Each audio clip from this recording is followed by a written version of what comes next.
as an agnostic, I want to test that and question the possibility of certainty. So that's answering. Alright, so maybe to stimulate your, like, to give you something, is mental stimulation, or what it would be, like. Oh, there's all that as well, yes. Are you deep down in your heart, or in your mind, or whatever, are you trying to look for some kind of truth? Is there something you're not looking for? No. Do you think this is one of the statements that I take issue with, that there can be such a thing as truth with a capital T. Is it truth with a capital T, or just... It can be with whatever you want. Well, it makes a difference, doesn't it? Because are you suggesting there is an object or an entity called truth? Or tell me what you mean by truth. It's a good place to start. It's an interesting one. It's interesting because not many people start the discussion like that. First of all, so you want me to define truth, or what do you want me to do? I wouldn't call it an object. I mean, that's not what I would call it. Okay then. Right? So, I mean, I would describe it as a concept or reality. It's like I would describe maths as a concept or reality. Mathematics.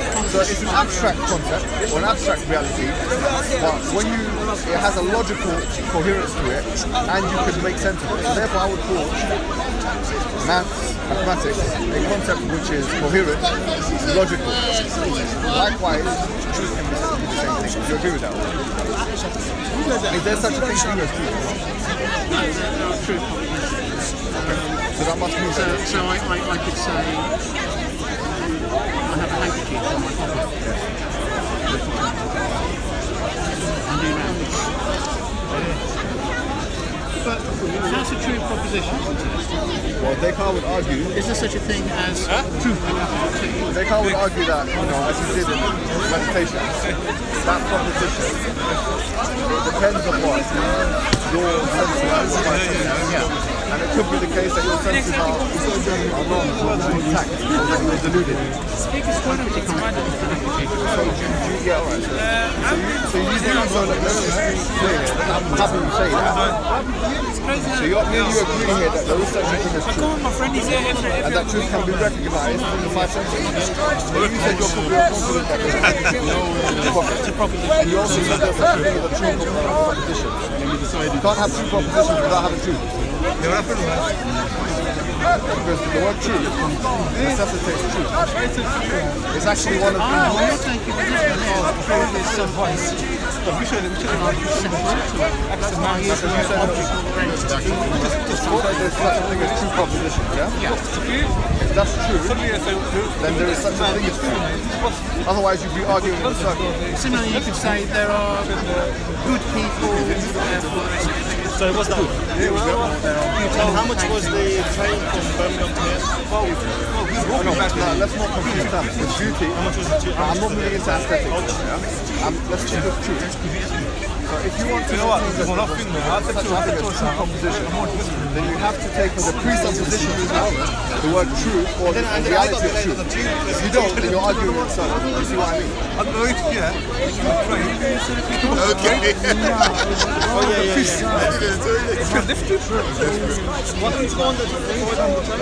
No, because that was right further down the coach road. So the guy said to me, on the stage, just what is it for me?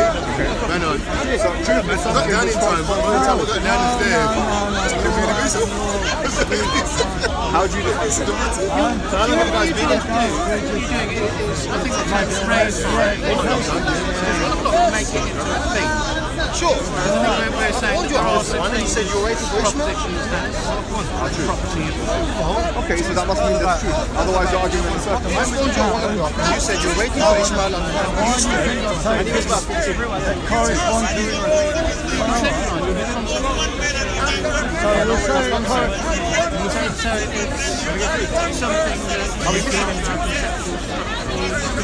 Alright, so do you agree that there's something, is there something called truth that you agree with, you accept as reality? You won't accept it as an object. No, I'm just saying, I'm not saying this an object implies that it's tangible reality, which your senses can perceive, yeah? I gave you the example at the beginning of mathematics, because mathematics are abstract, yeah? So mathematics doesn't require your five senses in order to perceive it. But I said from that angle, truth is quite similar to mathematics, because both of them, or both of these conceptual realities, are not tangible realities. But they are, you can conceive them and you can conceptualize them. Would you agree with that statement? Yeah, so the properties of the world are Alright, so let's move on to that. Yeah, okay. No, it's good to alright, so now that we've passed that hurdle, let me ask you a secondary question. Do you accept that there are some things which are ultimately true?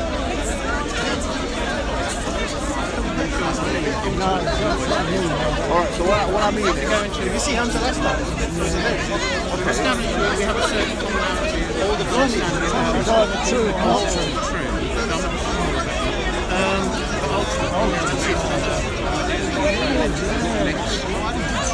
so if I say to you, going back to the beginning of the universe, yeah, or the explanation of the universe, is there a true explanation of the universe? Is there a true explanation which explains the phenomena or the rise of the universe? it's hard to hear. So we have to go back to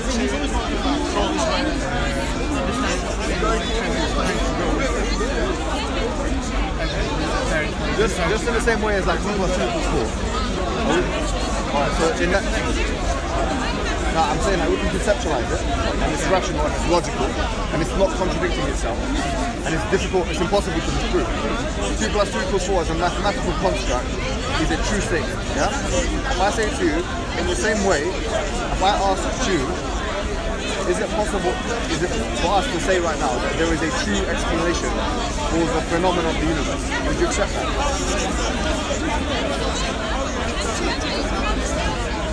Let's eliminate the word true. So this is one that Why eliminate it? We agreed upon it.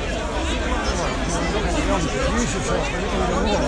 No, we agreed upon it. There's no point of Say right there is an explanation that corresponds with reality. The trouble is, how do we find this reality to judge whether it corresponds with our concept? Let's deal with one thing at a time. Is there a true explanation for the phenomenon of the universe? So we established that truth is something true propositions are conceptual. So an explanation is a thing in world concept. Is there a true concept thing in our heads? Explanation.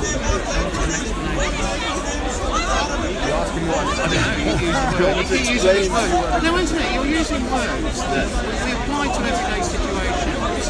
So if I want you to explain what you're doing here, you did at the beginning, you said I can't do that the other reason. It's fine, you can understand all that. We can explain all sorts of other things in the world around us, how the trees work. You now move on to something that's way beyond any possible experience of any human being. We introduce the idea of the beginning of the universe. I'm not sure if that makes any sense. And then, is there a true explanation? If you're sort of mixing words up without any recognition of it, it doesn't have any weight in this particular area, which essentially what it is. So I don't know how to answer the question. Normally you would say, well, how do I establish whether there's a true explanation of the phenomena under question? What kind of phenomena is it? So is there an explanation of trees being?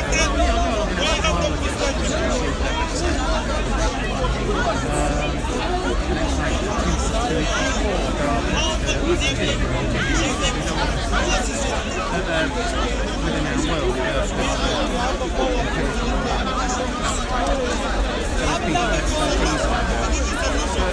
back to your question, people have opinions.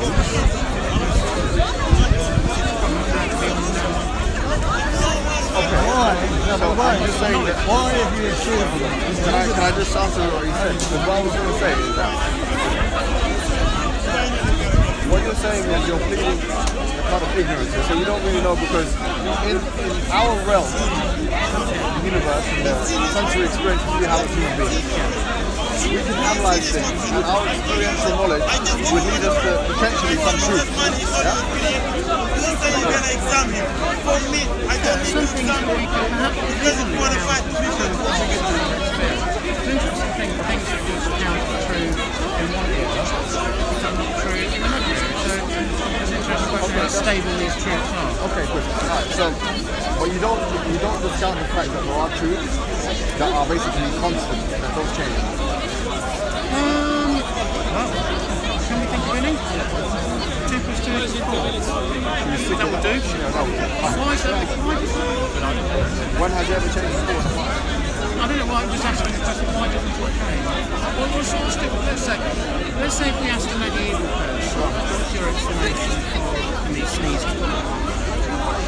And it's called, it's called humans are out of balance. Have a leech. That's what they'd say. And that would be the truth. Nobody would complain. No, but I think there's a big Now, difference. you'd have an aspirin. That's the truth now. And in 5 years' time, I think what you're doing is you're confusing maths and science. No, I'm not. I'm trying to sort of think. No, okay, let me maths get, has yeah, a go sort of ahead. certain quality. It's essentially it's a game played with symbols. So once you've written down the rules,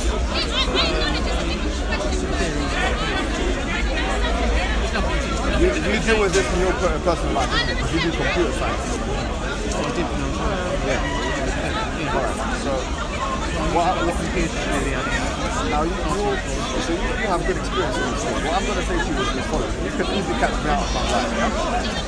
That the scientific method and science as basically as a discipline really has, as you've mentioned, undergone a kind of evolution. Both the actual method itself and the discipline as i.e. the result of that of the scientific method, yeah? Maths on the other hand, unless we're talking about some statistical constructs or potentially proof by induction, which I'm not an expert at this, but you can prove me, you can teach me if I'm wrong about it.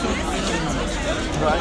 So unless we talk about things with like proof by induction, which is a method in mathematics, or some statistical model, you can say generally speaking, mathematics as a discipline, the way it was 3,000 years ago is the way it is now.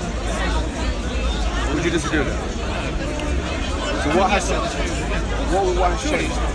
So what's 3,000 years ago? Or maybe let's say 5,000. Well, 3,000 years ago, fair enough. I mean, I would like to know. It's interesting for me. If you can find me any example of the contrary, where you can find me principles of mathematics which are not related to some of the things I've just mentioned, i.e. proof of induction or statistical models, that have been changed in history. Have you got any examples of that? Well, try and answer. But if you say took the Greeks view of mathematics, because they had a particular view of the relationship between maths and the world. So they were quite shocked when they discovered the idea of irrational numbers. I'm not talking about that. I just want to put a distinction between applied to maths, where because that's kind of how physics works anyway. But I'm talking about maths as a conceptual discipline, not as an applied discipline. I'm asking as a conceptual discipline, has it ever changed? If it has changed, when are there examples of it? So like addition and subtraction and multiplication. If you go down to the very basic, that's interesting because they're very fundamental.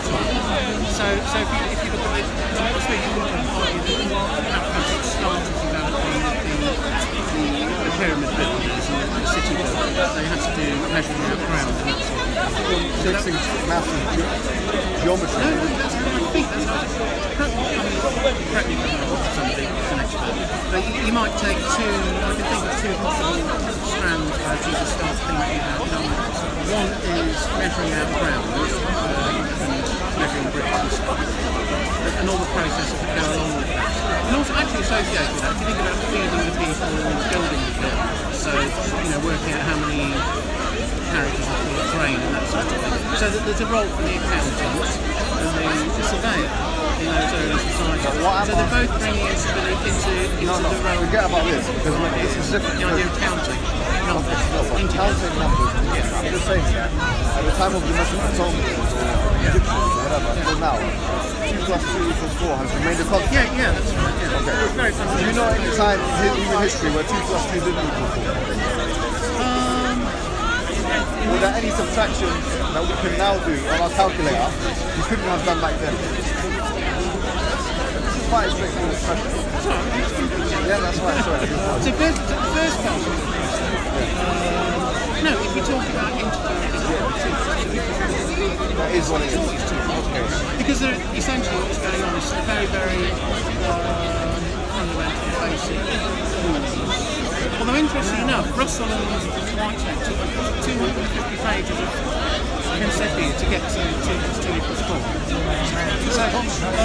So although it's intuitive,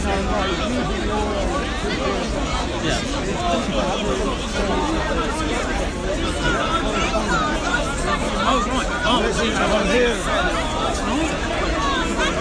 Well, let's not complicate this. No, wait, we will Go on, say, if you no, feel like wait, we'll bring say, it in if you want. no, we'll say that 2 plus 2 equals 4 corresponds to the You say that. well, okay, does it? If you accept this, Well, some realities. so there are The two. reality of counting objects, so say I've got it's an apple. So it's a discrete object. We all know so much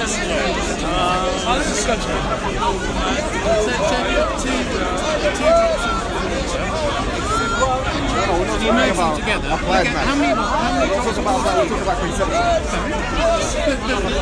but the applied maths, As a concept, I did say as a conceptual reality. yeah, and it starts out as applied maths. You said that. I'm surmising that it's I don't think it does. I think it's just principles of understanding. These are abstract concepts that are equivalent to this. I don't think this has ever been like this. It's been dependent on tangible realities. Which is really interesting. Let me tell you why that's interesting. Let me tell you why that's so interesting, right? If no human existed and the universe didn't exist, 1 plus 1 would equal 2. No? You say so. No, I'm just saying. wouldn't be a concept. If humans didn't exist, 1 plus 1 would still equal 2. Yeah? Not as a concept. 1 plus 1 as a contract. You say there's no conscious mind Yeah. before humans or any other creatures. So you're saying in that There's no human being. 1 plus 1 equals 2. so I'm saying No, but that's just making the question, why do we have to say 1 more? I'm saying 1 plus 1 as a concept. now argue or have argued. All we can do is sort of put the apparent. What I will say to you is that if you look at it from a postmodern perspective, yeah, because, I mean, postmodern. Yeah,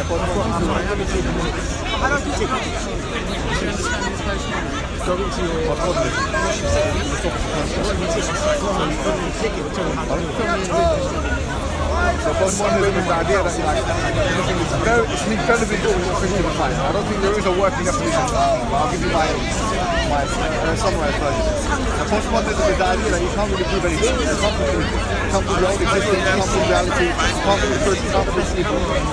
That all we have is something you can't prove. You don't have anything. You can't prove anything. Because you can't prove your own truth. Postmodernists are very highly skeptical of scientific facts.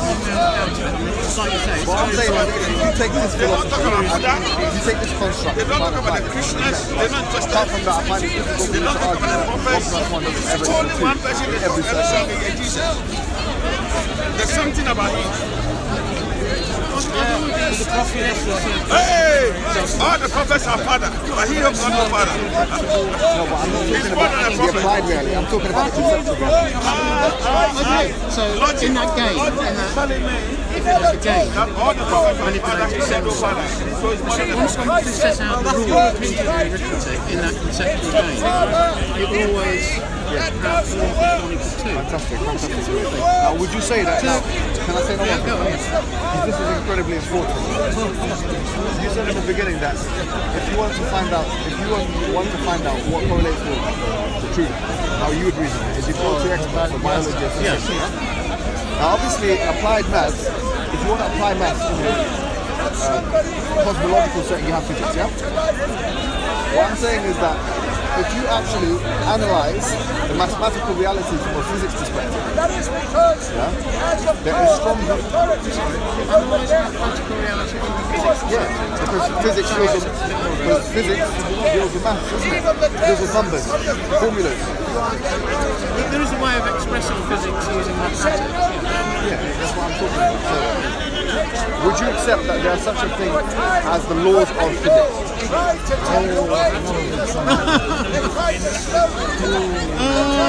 There are regularities in the universe that we identify and then we call them laws. Okay. And the trouble is, laws is a rather tricky word to use here because That's not my rendering.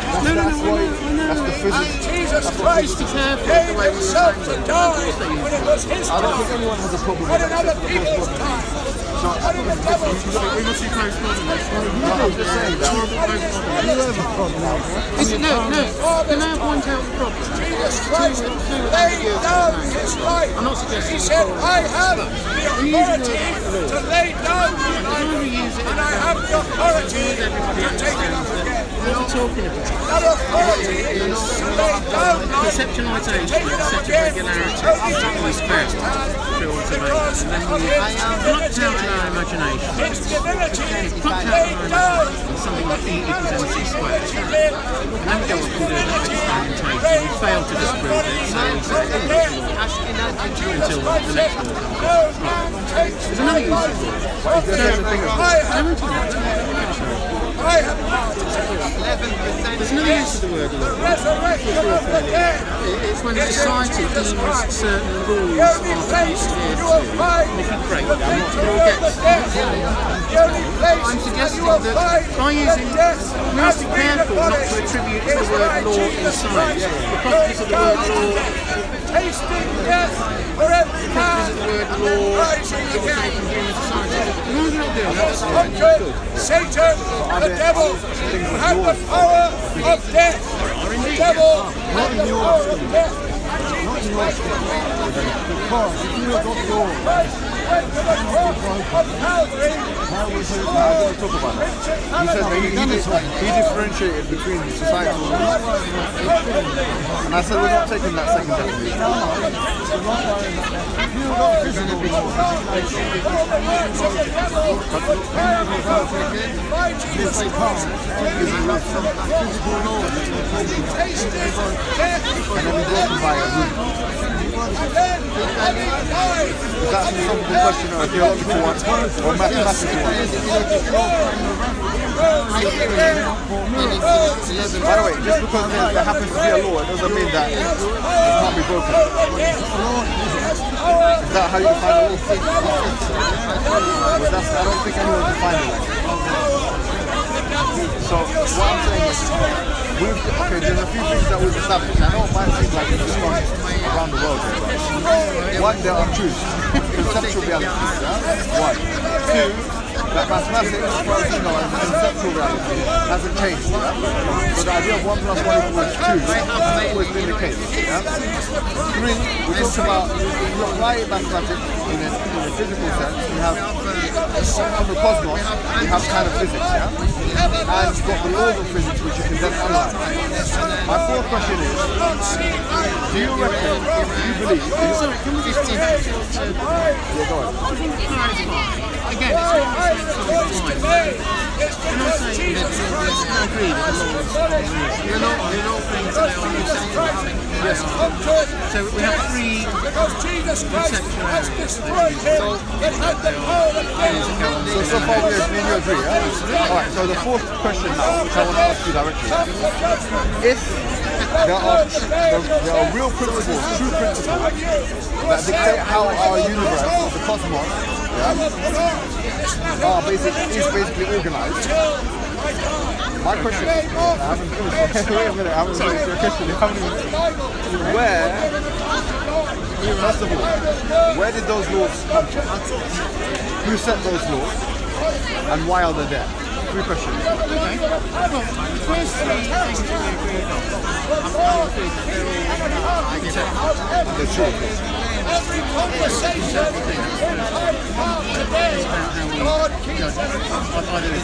And let me say, the third question is who or what? Sorry, just to change it. It's a biased question. Who or what set those laws? Three questions. No. So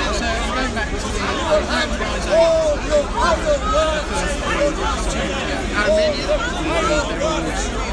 boil down to set of things. So in other words, the things that we come up with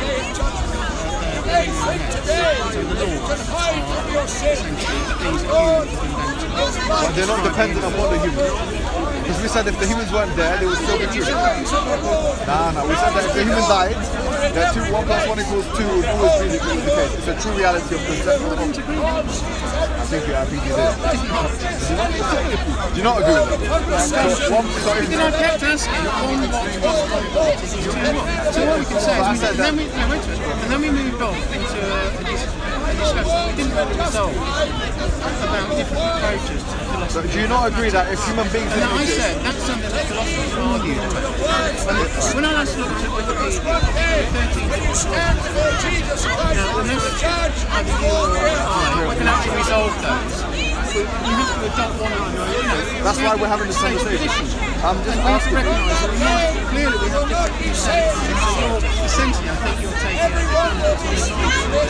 mathematical truth consisting of some sort of realm of reality. They have some kind of formal reality of forms. So they sit outside. So they exist. They always exist, whether or not we're there to observe them. And we access them in some way. So they always exist, whether or not we observe them. I'm saying that's what you're. Alright, so do you accept that one? No. You don't accept that? No. Alright. No. So if you died, just you as a person, would math still exist?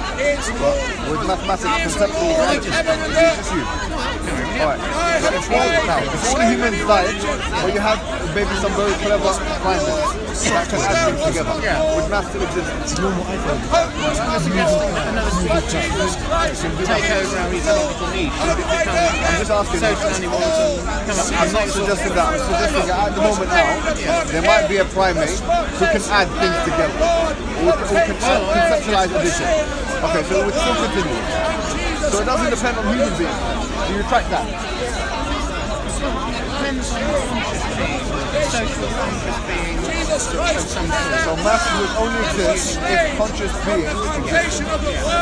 That's your point. So what you're saying is math would not equal 1 + 1 would not equal 2 unless there was a sentient being that could observe and analyze that. So truth depends upon human beings.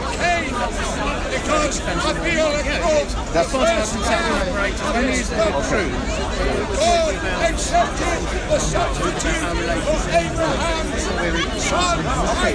That's part of the one thing is, you're saying that the reality and the truth depends upon the human being. That's what you're saying. Depends upon the human being. Is the Lamb of God slain. Let me give you a few examples. So I distinguish between sometimes when you use the Let's say the truth, just one. reality, i.e. or straight truth. So let me ask you a simple question. Pretend, hypothetically, all human beings were in one location. And the universe existed. All those human beings were killed. Would the universe cease to exist? Would it not be a reality of truth? Is worshipped as God, the judge of all. And we have come to this room our sins are being pardoned. If we said they hadn't, we would be liars. So Beyond that, would the universe there's something that's unknown. This is a lie. Is the universe a reality? What the devil said. Is that a truth? The devil is a liar. I'm just asking you, is the universe a truth or They not? will not die. They will not go to hell. So it's not a truth. Hell is a reality. How could the universe have, before you said, because now it's becoming contradictory, because, let me tell you why. Because before you said, the universe, the cosmos has laws, yeah? It's impossible for the universe to have laws unless it exists in the first place. That's presupposed, the fact that the universe has laws. Jesus Christ came as the ransom for sinners. I distinctly said that there are laws, they are part of our understanding. We're imposing laws So for regularity. is your position, Again, I'm not platonic in this respect. so your position that human beings die, all human beings, all sentient beings die, the universe would not be a reality or truth. An objective reality. So it will be objective. So if another conscious sentient species But forget about that sentient. All the sentient creatures are gone. Does the universe continue or not? That's why you have an immortal soul. You don't have a conditional. shown all properties that continue to exist for the last 7 billion years. So I think we can assume that it will. Okay. And our best cosmologists have various ideas about it. So now you've changed your position, which I'm happy. I'm not trying to highlight it, but I'm happy that Out of existence. that's fine. That's fine. Now I'm happy that you say that. Particular representation, our world of Okay, because your or mine is a possessive pronoun, so that depends upon the fine. I'm accepting it.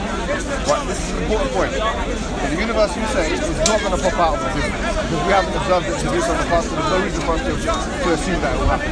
Yeah? So just to summarize here, you don't accept because there's something in philosophy called the anthropic principle, which I know deep down in your mind of mine. You're trying to sort of defend, but now it's gone. The anthropic principle is finished now. It's basically been crumbled. Why? Because the anthropic principle depends upon somebody to perceive, yeah? And now the moment you said that the human being is not, all the sentient creatures are gone, the universe will continue. Now the anthropic principle has gone out of the window. Because the universe continues to be a reality without the human being. Right? And if we say that the human being continues to exist in the framework of the universe and that the universe has laws, we couldn't say that the universe will stop having laws when the human being dies, yeah? Or the human beings die. When I use the word law, I'm talking about one reality. Now you said that you're not going to use that. You said you're not going to. But when you said that there are two kinds of definition of law. No, okay. No, that was just I just wanted to clarify that we weren't sneaking in meanings. No, we're not sneaking in. And I'm happy that you're not wanting to do that. Fine. So just to be clear here, So forget that as a digression. just to be clear here, so you do accept that the universe is a reality, that the laws of the universe are reality, and that it's not contingent on human beings. So, or not dependent upon them being alive, or sentient creatures. Now, my question will be this, yeah? Because now we've cleaned that all up now. We've cleaned it all up. Because you're using the word reality. Truth, which we accepted in the very beginning. There's something very fundamental about our use of the word reality. Okay, let's say truth. I take back reality because I don't want to go into a big philosophy. Let's say truth. The universe remains the truth. The laws of the universe remain the truth. Without the human being there, or any sentient creature being there. My question now is this, yeah? Those laws of the universe that you accept are truth. The universe which you accept as truth is the truth. My question is about both of those two things, yeah? I'm putting them together. What is, first of all, you accept a cause for the laws of the universe as a whole.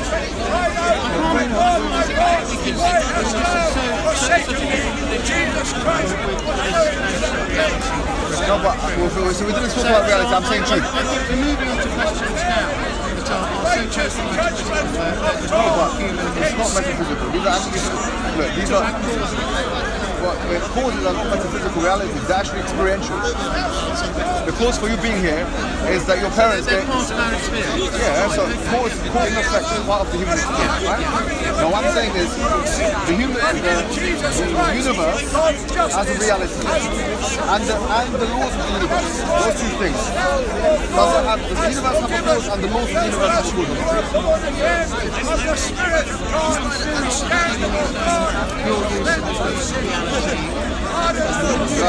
reality. Okay, the truth of the universe and the truth of the laws of the universe. Is it true that they were caused, or did they not have a cause? That's my question.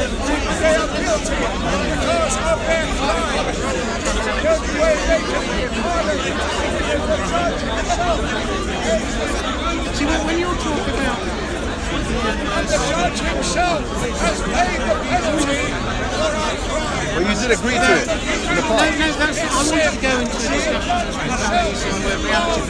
But you know, I would just say to you, let's be honest. I want to bring out a distinction. Because deep down, I think we've covered this. Yeah. We're talking about just it. bear with me for a minute. Yes, all right, go ahead. I just want to bring out a distinction. That's why Jesus Christ was willing to take on himself What I mean by reality or realities. Well, we're not talking about reality. I use the word truth. Truth. Yeah. Which is purely to do with humans. That's why we Christians. No, but we said if all the humans die, you agreed that the universe, it doesn't make sense to suggest that the universe will come out of existence. And you said that's a true statement that you made. My point to you is now is as follows. It's very straightforward. I would suggest that I genuinely request that you answer this question directly. Right. The universe and the laws of the universe. Do they have a cause or not? Yes. I'm not even sure if that's a valid question. Why is it? So when we talk about this question. okay. Why is it? So what on earth do you mean by A cause. A cause, as dictionary defined, is something that brings rise to a new phenomenon. So, for example, if you go to the Oxford Dictionary, I think that's how they define it. A cause is something which brings rise to new phenomena. So, for example, if I say to you, the cause of my existence, the immediate cause of my existence, is my mum giving birth to me. So, okay, that makes perfect sense. That's experiential, it's observable. Now, I'm saying in the same light now, has the universe got a cause, and have the laws of the universe got a cause or not? So, wait a minute. You're saying that first of all, we're applying human structures to our analysis of this. You're talking about you. So you're identifying you as your mother giving birth to you as the cause of that. Is that it? It's only just for one cause of you. Well, okay, you can have multiple causes, but I'm simplifying it to the lowest common denominator. How many causes? Right? I'm simplifying it to the lowest common denominator. It's not a false statement to say that the cause of me being here is my mother giving birth to me. No, it's not a false statement. I mean, let's just be. Say preceding event. Okay, fine. I'm just saying now, in the same light, and bearing in mind that the definition of cause is something which brings rise to a new phenomena. Has the universe and the laws of the universe. Does the universe and the laws of the universe have a cause or not? So you're applying a new phenomena to the universe and the laws of the universe? Yeah. I'm asking you, does the universe and the laws of the universe, do they have a cause or not? I'm saying, I'm not sure if it's Typically, Andy, there's two causes. One is ex nihilo and one is ex materia. And so Mohammed needs to be clear on which cause he's talking about. Oh, okay. Yeah, ask him which cause. No, I'm just questioning whether we can even talk about... I'm just asking you a question here. It's a straightforward question. Let's not confuse the viewer. I'm asking you, the universe and the laws of the universe. It seems like you don't want to answer this question. And I'm saying it's a very straightforward question. You're making it a binary without discussing the concepts in detail. I'm creating it into... I'm trying not to get drawn into that, obviously. Okay, well, what I'm saying is it's not a false use of, it's not a false dichotomy. It's a true dichotomy, I believe. I'm saying the universe and the laws of the universe can either have causes or they can either not have causes. So my question to you is, in your view, from your ontological perspective, does it have a cause or does it not have a cause? That's all I'm asking. It's either, yes, it does have a cause, and if either, it could be no, it does not have a cause. No, but what, if you don't want to be drawn into it, then are you afraid of it? I mean, is there something in this question You that's don't making... want to get drawn into a discussion about what I'm just asking you. Is the universe has a look? I mean, it's because that's part of your script. it's not a script. It's not a script. I'm just asking you a genuine question. I'm asking you, right? I asked you, have I got a cause? Have you got a cause? Has this tree got a cause? I'm just asking you now. I'm going to the bigger picture. Universe and the laws of physics. Okay, I've got to wait for that. Because part of... Sorry. So, okay, you're right. It's a dichotomy, so either one or t'other. Yes. Now, part of the problem logically with these sort of things is that the... okay, so I could say yes, the universe has a cause. Okay. If I answer no, the universe does not have a cause, Okay. I want to insist that nothing proves my position that the notion of causality is not necessarily applicable to the universe as a whole. That's if you're definitely insisting on a binary answer, I insist on including mine. That's fine. Do you want to bring it to me? Therefore, I What's your no. response? So no, the universe does not have a cause. Or maybe yes. I really don't know. No, but you're right, because he's confusing seemingly, with respect, a knowledge claim and a belief claim. Knowledge is yes or no, belief is yes, no, or I don't know. So you're probably at the don't know stage, aren't you? Chapter 52, verse 35, 36. How did we get here? I'm telling you why this argument has been made. The Quran says, it's straightforward. The Quran says, I'm خلقكم من غير شيء أم هم الخالقون. Were they created from nothing, or were they themselves the creators of themselves? This argument, if we apply it to a cosmological environment, we ask a question. Did the universe create itself? Did it come out? Was it caused? Or was it created by some other external entity?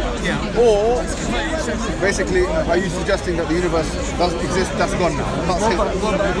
Or are you yourself the creator of the universe? What? It's always been there. Okay, but we've sort of gone past that. We have gone past that. Well, the option is it's always been there. Okay, would you like to? Option is the response, isn't it? So you're going to tell me that infinity is impossible, and people have argued about that. If you say that, I can answer you, but then you're going to have to throw science away as an explanatory mechanism for yourself. Because in the beginning of this conversation, you did say, if you want to know something about biology, you go to the biology. If you want to know something about the physics, you go to the whatever it is. So if you want to take that view, you can't say that anymore. If you want to know about cosmology, you go to a cosmologist. Yeah, okay, fine. If you want to know about cosmology, and if you want to talk about basically the model that we have at the I'm moment. curious how the Quran has cosmology. No, that's like a... That's a different discussion. It's only being researched now with modern radio telescopes and theoretical mathematical Are we talking about... models Is that grown in the last few years. We can talk about that in a second, but So let's I deal wait with one... for cosmologists to come up with I don't their want to go answers. into the odyssey of having a million discussions. Let's finish one at a time. The universe itself, you said... So are you taking the view, just to be clear, that the universe does not have a cause? Well, the options are, it's always existed. The notion that would of mean that causality doesn't- simply in some way doesn't apply to the universe as a whole. That's what I wanted to indicate. Okay. Well, yes, it does. Okay, so which one are you taking of those That would be options? something like you might call Allah, or so- other people might take a deist. That's right. But what I'm asking you about now is which of those positions makes most sense to you? Rational. Way beyond my pay scale. Okay. Why should I bother? I'm happy with that. So you don't know? There's a far more pressing question. You don't know? I'm not a cosmologist. It's not Philosopher. It's not really a cosmological inquiry. It's actually coming philosophically. And even so, Well, but that's subjective. I'm just saying that as someone who's decided to take the agnostic I'm just saying, from someone who takes the agnostic position, or someone who takes the atheistic position, you ought to be able to explain why you're an atheist or well, not. wait a minute. If I said at the beginning, I take an agnostic position. That's it. I don't know. So you don't know This is that? the point. Okay. No, this is the point. This is why I'm here. That's I want to make an argument for the limits of human knowledge. I may have made it badly. I don't know. It's very difficult because if I've slightly made you question the limit or something around here, that's great. Maybe I've done that with you. Did I make you question you? It's always these conversations always give me things to think about. Perfect. And because I'm not from a dogmatic point of view, I'm, like I say, at the end of it, if there's 5 options, infinity, probably the Well, you're saying you're not from a dogmatic perspective. Do you believe that a theist interpretation of the events is a plausible alternative? Well, that's subjective, isn't it? I'm To just who? asking. It's obviously plausible To yourself. to a theist. To yourself. It's not to me. If it was, So then that's I'd be a theist. dogma then, isn't it? Yeah, because you have a stringent opinion. Atheism isn't plausible to me either, so, you know. So you're between. Okay. Let me ask you a I'm question. just saying that adopting a dogmatic position. I'm with you, is but not I want to really justifiable. press on something. Yeah. Let's look at the alternatives that we talked about. The universe, you're saying, has always existed. Or, number 2, you said, very clear, you said that the law of causality does not apply to the universe. Yeah. Now, my point is, option 1 and option 2. Both of them, unfortunately, yourself, they require evidence to be put forward from you, because the burden of proof is upon the person who is making the claim, right?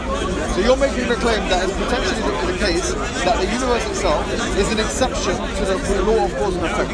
My question to you is that, what proof do you have of this? It's the other way around. Because, first of all, we really have to get into what I was saying before. What do we mean by cause and effect? So you gave one example of me. Now, again, this is something that philosophers around, I don't know, 18th century European philosophy, some is. I don't know if it's happened in this worrying about the notion of cause and effect started happening with David Hume, for example. So what are you suggesting? We never actually see this cause thing. What we do see though is we see what he called a constant conjugation of events in the lovely 18th century style. So in other words, we see something happening and then followed by something else. And we see it happening every time. And then we infer that there is something called a cause. And he got really seriously bothered by the fact that it doesn't really refer to anything as cause.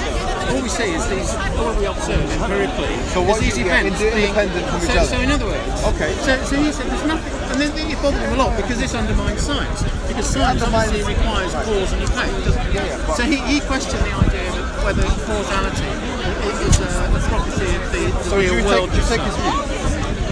Well, it was a stepping stone on the way to another I'm view. just asking, because if you take that view, I'll ask you, is the cause of the egg the chicken or not? That's a simple question. Came first, the chicken or the egg? No, I'm just asking, nowadays, if you go to a farm, is the cause of the egg the chicken or not? He wasn't questioning our everyday use of the word. He was saying, that is what he's questioning. Serious question. That is what he's questioning. A serious philosophical question. Because he was worried about, think about 18th century, so the rise of science. Do you believe that the egg and the chicken are two independent things which have no relationship to each other? Fine. So you would apply this. Chicken causes the egg and the What egg I'm saying to causes the chicken. you, you're happy to apply this with certainty to the context of things that happen in the universe. When it comes to the universe itself, you want to make it the exception. Doesn't that seem like a kind of an incredible running away from the reality? Now wait a minute. What are you saying there? So, what is the universe? Let's go back. So Now, wait a minute, this cause and effect is part of our understanding. The word cause and effect is part of our understanding. Anything involved with cause and effect is just the way that we understand it. Take us away, we can't talk. But we talked about this point before, and we don't want to go into it again. None of them, because we don't. Because mathematics is kind of cause and effect as All well. you're dealing with is our understanding. Alright, but we don't want to revisit arguments that we've revisited this. We said that if we take away all the sentient creatures, the universe and the truth would not cease to exist. No, it would exist, but we couldn't talk. We couldn't use the word that we talk about. That's alright, I accept that. But it would continue to be a reality, yeah? It would continue to exist, but And the laws of the universe will continue to the be a laws reality. are what we talk about. The laws Would they continue to exist or not? something will go on. Okay, that's all I want to No, say. what John's driving at is in fact, again, the position that followed after David Hume. And again, this is a philosophical position, so it's been argued for and against, and I don't think either is qualified to sort of come up with the ultimate answer. But the position solution that was resolved Hume's problem was essentially we, as conscious beings, filter the experiences through, if you like, the structure, the conceptual structure, which includes notions of space, time, and causality. So, not surprisingly, when we go back to the universe and start looking at it and modelling it and explaining it, we find space, time, and causality. That's what Hume was saying. What we can say about the universe in itself is simply beyond us. We can't talk about it. So causality, space, and time, and probably a few other things, they are projected onto our model by our very sensory apparatus. You accept it? Fantastic. So you've adopted the whole sceptical Euro. I accept that human beings are position. Yeah, fantastic. Misunderstanding. Okay, see you next week. Now look, I accept that human beings are conceptualizing it. What I'm not saying is that there's a dichotomy between what human beings understand as rational sentient creatures and the reality or the truth. Yeah, but you don't know anything which we agreed upon. You don't know anything about it. All you know is your understanding of it. Okay, Beyond that, I'm you saying don't know anything. what we said before, and we use mathematics as the example, and we use the universe as the example, and we use the laws of the universe as the example, is that had the human beings... about law and the other things that we talk about. Okay, to be honest, I've spoken about this. I've spoken about this before. Just speaking about the same thing over and over again. I don't think it's going to... Okay, no, you're right. There's one more I think. Go. That's all right. Okay, crap. So we'll have to. It's an interesting point of logic, actually. Where you're essentially saying that we observe things around us. So we observe quantum effects. Yeah. Now, and then you want to extend that to the universe. Yeah. So I need to ask, what is, let's have a definition of what the universe is. Something like Someone go on this. a collection of all things, events, No. objects. Not the collection of things. I mean, well, okay, you want me to give you my definition? Something, yeah. Alright, so I would presume that the physics, sort of cosmological definition of it, will be the phenomena or the entity that had an inception 13.9 billion years ago and is continually expanding, which includes the Milky Ways, galaxies, stars, etc. Something like that. No, it's a collection of everything that's Not everything, because there's things above. We believe that God. Oh, no, wait a second. Right, I know. We believe that things above it. So I wouldn't use that. Begging the question. No, but you couldn't say everything, because then you couldn't say that you know what exists beyond the parameters of the universe. And we do know that the universe has parameters that are beyond it, because if it's not true, then from a scientific perspective it wouldn't be expanding, right? So, and it wouldn't have started. So if everything is contained within the universe, then the universe couldn't be expanding into anything. And by the way, if you say that everything is within the universe, then you'd have to say goodbye to multiverse theory and all those speculative things that all of your atheist colleagues have. I'm not interested in multiverse. So my point to you is that... What? Yeah, exactly. So it's not the collection of I wouldn't. If you say all, if you say all, that would make. If you say all, then you're suggesting that it encompasses the knowledge, and you suggested that the universe encompasses everything itself. Like the universe. Yeah, you couldn't say that unless you know what's beyond the universe, and you don't know what's beyond the universe, do you? Well, hang on. If the universe is everything. No, but we used to say it's everything. You have to prove that. Okay, so you can't prove it with evidence. I just asked you, can we agree on that? Yeah, I'm just saying everything. I wouldn't agree upon that. But I'm saying it's an entity that was it was an entity that was had an inception some 13.9 billion years ago, according to cosmologists, and is continually expanding. Yeah, and includes Milky Ways, galaxies, stars. So that's my definition. I don't know what the Google says. I don't know what. Okay, I'll it's an interesting one. I know it's hard to pin down everything, but the point I was trying to make, and it's one of those logical fallacies. Why is the fallacy? What's the fallacy? What is the fallacy? Find out. Oh, sorry. Go on. So, if you'd said, oh, it's a collection of all things, I would say yes. Because if we might be happy that a thing has a certain property, i.e. causality, materials or something. So we see lots of things. And then we see the collection of all things. But we're not entitled to deduce that the collection of all things has the same set of properties as any of those things inside it. So just to give a concrete example, everybody around us has a mother. But you cannot say that the human race as a whole has a mother. That was the point of it. It's called the fallacy of contradiction. And it's often used in these arguments about causality. So to say that everything we observe, we can observe the things, individual events, phenomena, are constituents of a wider entity or thing. Have you got his number? We simply are not allowed. Give me his number, please. I need to get in contact. That collection of things has to No, it's not over. It's not there. Anyway, so that relates to sleep.